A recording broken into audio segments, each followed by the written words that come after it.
Hi beautifuls, welcome back to my channel. Bear with me, I'm just getting a drink. Now I wanted to come on here to talk to you guys about a couple of things that have gone on in my life. Obviously number one being my hair. I know a lot of people are mad that I cut every inch of my hair, it's at the top, but I can't physically do it about that. Last time I grew my hair out from the top and it's basically the same length as it used to be. It's very grey, but in some areas the lighting's not really doing it justice. There we go. As you can see, some areas did not take, so I've basically got to redo my hair, and this is my hair in its natural texture. I call this look my Miley Cyrus look. How I am bleaching, maintaining my hair. I use the Jerome Be Blonde roughly powder and bleach. I use the 30 vol, and I will have to basically re-dye my grey hair, but that's what I use to bleach my hair. To tone, I use the Fanola No Yellow shampoo, and this shit is dark, and that's what I've been using because I had a disaster with my grey hair dye.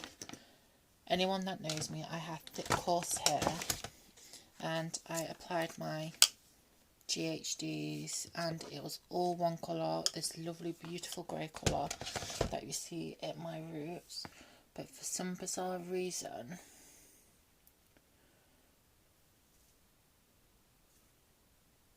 I'm either going to have to re-dye.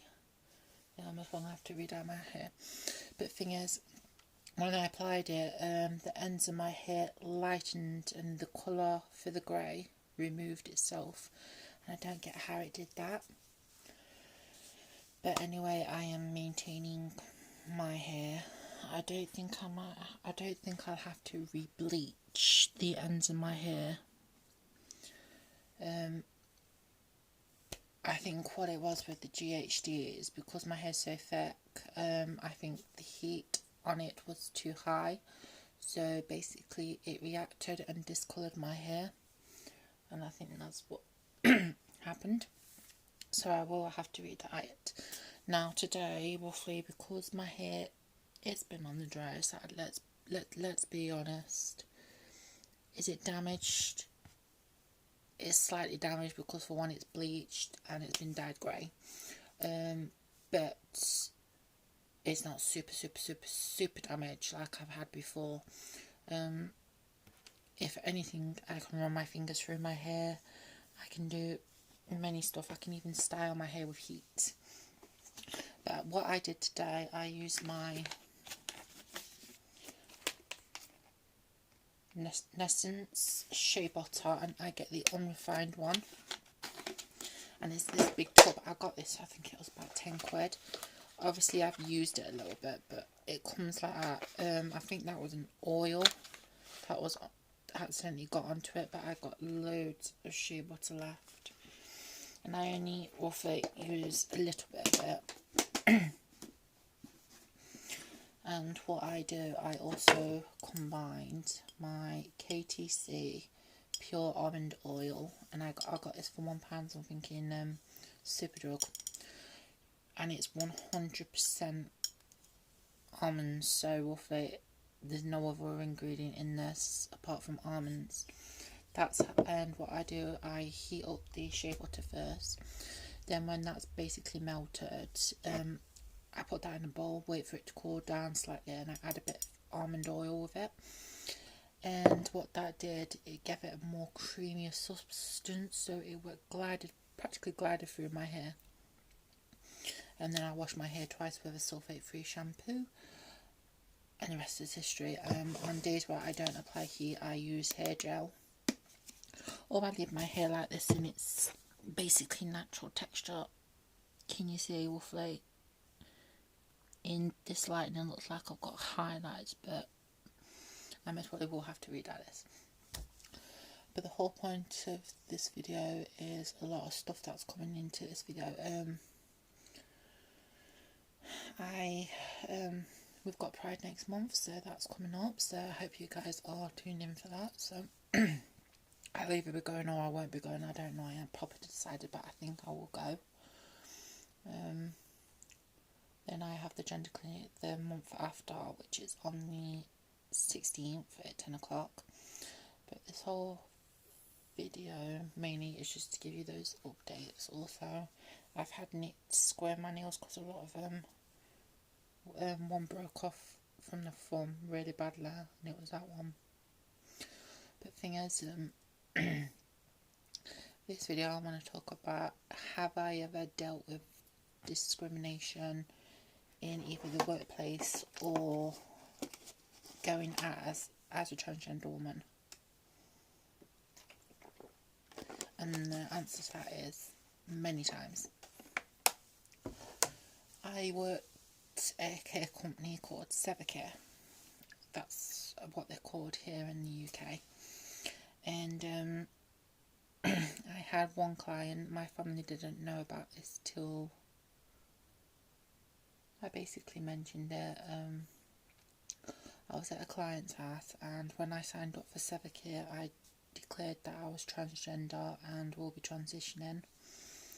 And they didn't tell the person that was there, and there was supposed to be, in one sense, no males in the house. And when I got there, roughly because I was looked after her for, I think it was about 4 times, and when I walked through the door, she says, "Hey, I want a word with you."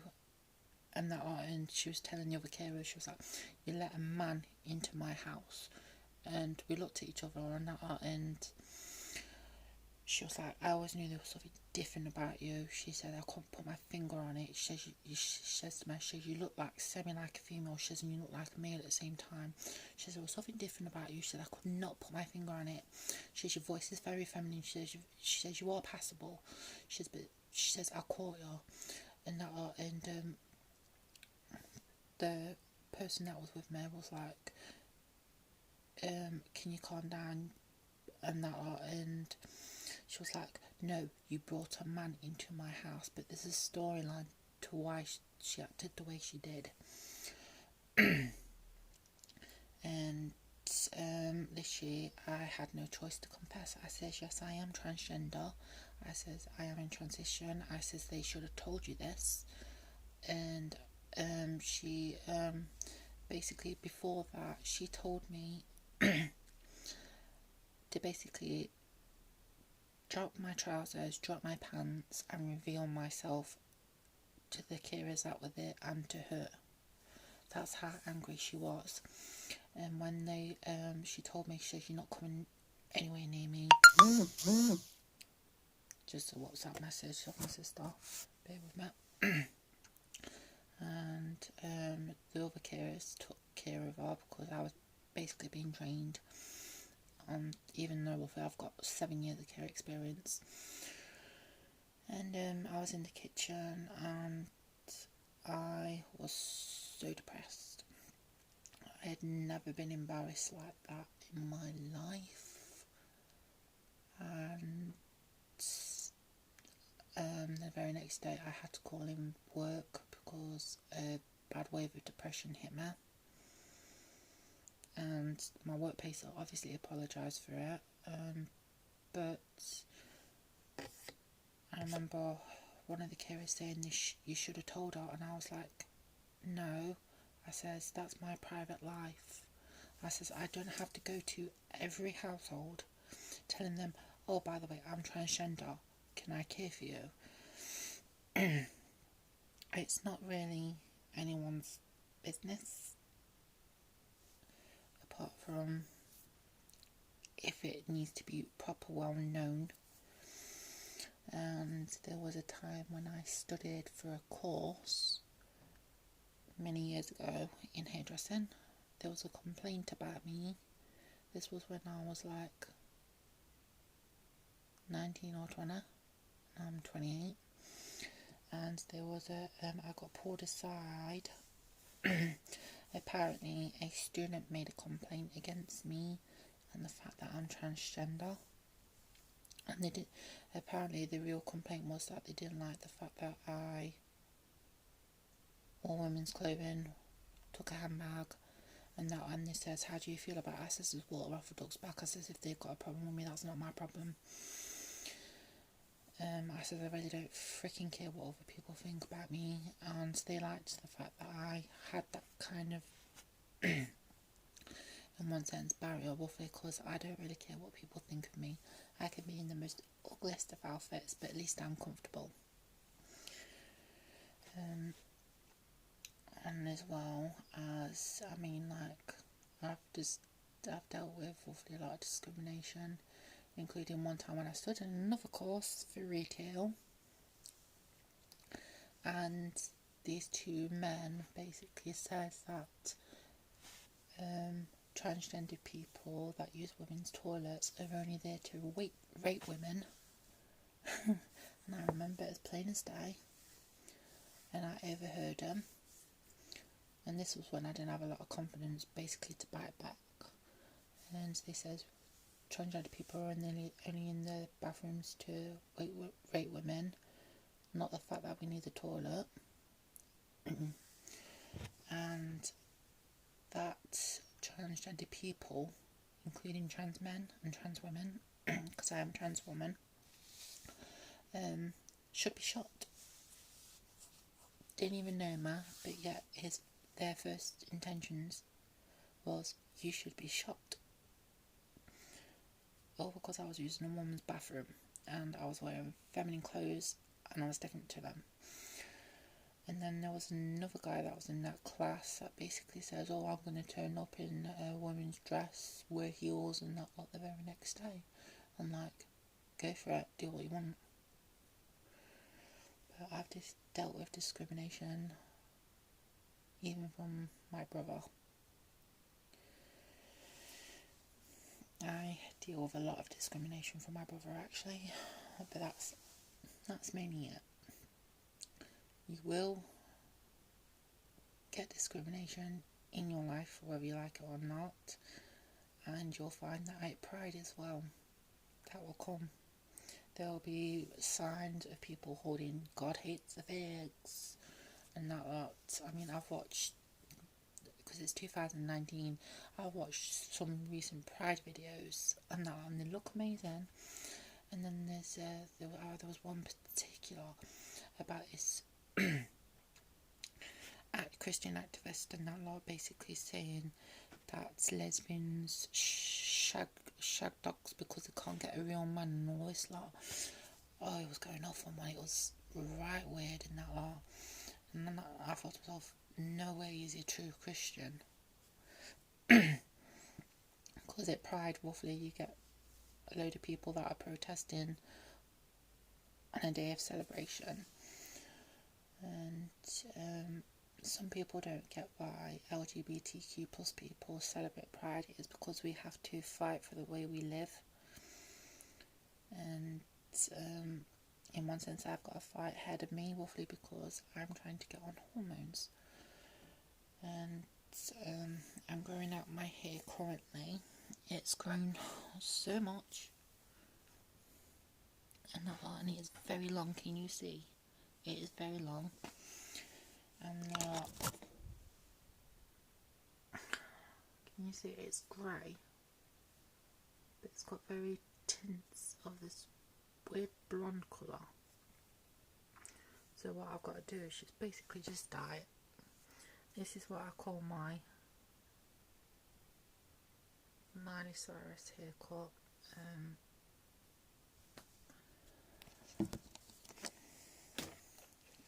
And I'm just trying to do all I can, as much as I can.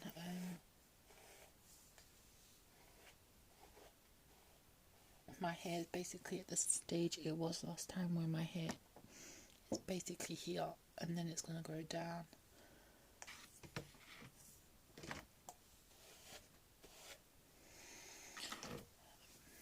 But roughly, I've got a fight ahead of me, and I mean, things will look up for everyone. But when it comes to discrimination, you've got to take it like water off a duck's back. Their opinion doesn't count. All that matters is your inner happiness. And you can either choose to act upon roughly your life and take action, or you can be miserable and depressed as well, and nobody really wants that. So it's up to you how you do things in life. I mean, like being transgender, being gay, being a lesbian. Obviously there's bisexuals and stuff, and that all that, pansexual, asexual, and all that lot. But the thing is, we were born this way. It's not no waking up one day and deciding, oh, I'm going to be this, I'm going to be that. Nobody in their right mind would do this kind of lifestyle, because it comes with a lot of baggage, including hate, murder, because you can be killed, and that lot just for just being who you are. There's a lot that comes into play with it, and you've got to take on your own baggage as well as the baggage of the world, and you have to be ready for it, especially when people try throwing hate at you and that lot. So anyway, that was just my little ramble.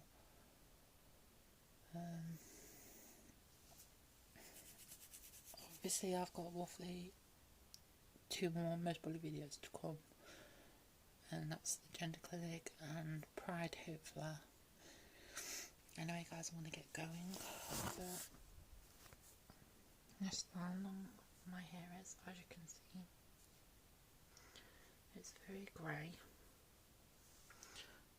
The lighting's not really giving it much justice, but the thing is, it's so long, it's healthy, which is the main thing. Even my ends, but I've got told that my hair is very blonde in some areas, but the lighting, even in the daylight, it basically plays up. So I've got super grey here, and then like when you turn, I've got grey roots, and then literally it's either a light grey or blonde, so I can't tell which thingy my hair is, but we'll see. Anyway guys, I'm gonna get going. This is my entire front of my hair as well. Obviously I've got short bits right here,